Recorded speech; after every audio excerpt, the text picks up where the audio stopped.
Your sister knew perfectly well we were to leave today. How she could forget it? She didn't forget. She's with her dancing master. She's with him every morning. She always comes back with scrapes and bruises. She's so clumsy. Hush.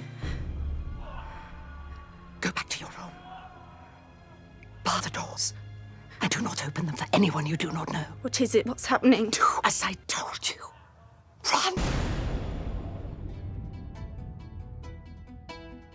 Cersei is much more ruthless, so she's willing to use Ned's children as pawns in a way that Ned was not willing to use Cersei's children. They come for Arya, and luckily for Arya, she has a protector who realizes there's something strange about this situation and who's willing to fight to the death to give her the chance to escape. Arya, child, we are done with dancing for the day. Run to your father. She's romanticized sword fighting, and she sees the dark side of this for the first time, really. And all the training she's had really comes to the fore, where the main lesson he's taught her, where it's just about surviving, about taking your focus and focusing on death, not getting its hands on you in this moment, and on this day. And here the kid comes along who thinks he's found a nice, easy score. He can bring this girl to the queen, and he unfortunately just didn't realize and didn't reckon with the fact that this girl knows what to do with a sword.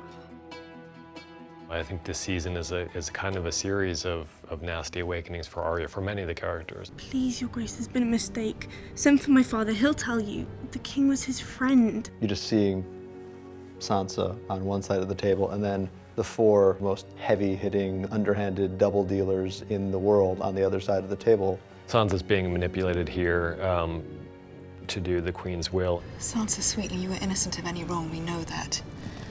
Yet you are the daughter of a traitor. How can I allow you to marry my son? It's a little bit of a good cops, bad cops thing where you know, Pycelle is the bad cop, and he's saying she's the whelp of a traitor, and we can never trust her, and maybe she looks sweet and innocent now, but someday she's going to grow up and do horrible things.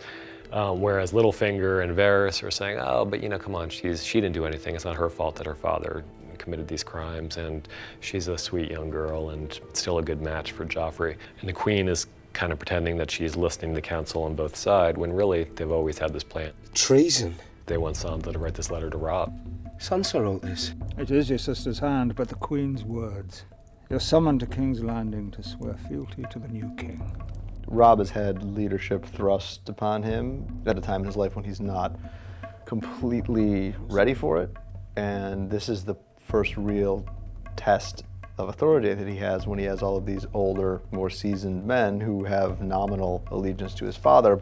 It's a test, and the Great John is this big, powerful guy who's been to war, and he disrespects Robb. I'll not sit here and swallow insults from a boy so green he pisses grass! And the way Robb deals with that is going to explain, you know, it's going to inform how people treat him from that point on. So it's a little bit like, you know, the whole prison story of you know, your first night in prison, someone's gonna like push you. And so this is kind of like Robb's prison yard encounter, and he's got the big convict testing him. Tyrion and Bronn no sooner outwit and escape Lysa and the people in the Eyrie, and they are then abducted and kidnapped again by the Stone Crows. How would you like to die, Tyrion, son of Tywin? In my own bed, at the age of 80?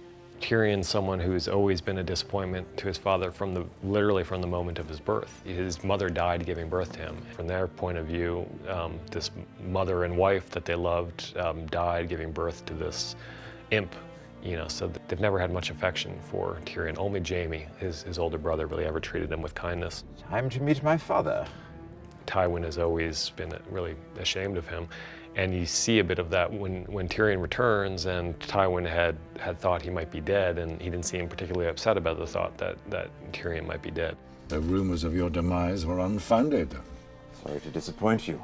To make matters worse, he also has to explain to his father that, oh, by the way, I'm also being held captive by the Stone Crows, and I promised them a lot of stuff. You get to see who Tywin is as both a father and a military commander, because he's not all that thrilled that his son's returning, but these hill tribesmen that he brings back could be useful because they are renowned for being vicious fighters, and they're great cannon fodder. Ride with me against my enemies, and you shall have all my son promised you and more.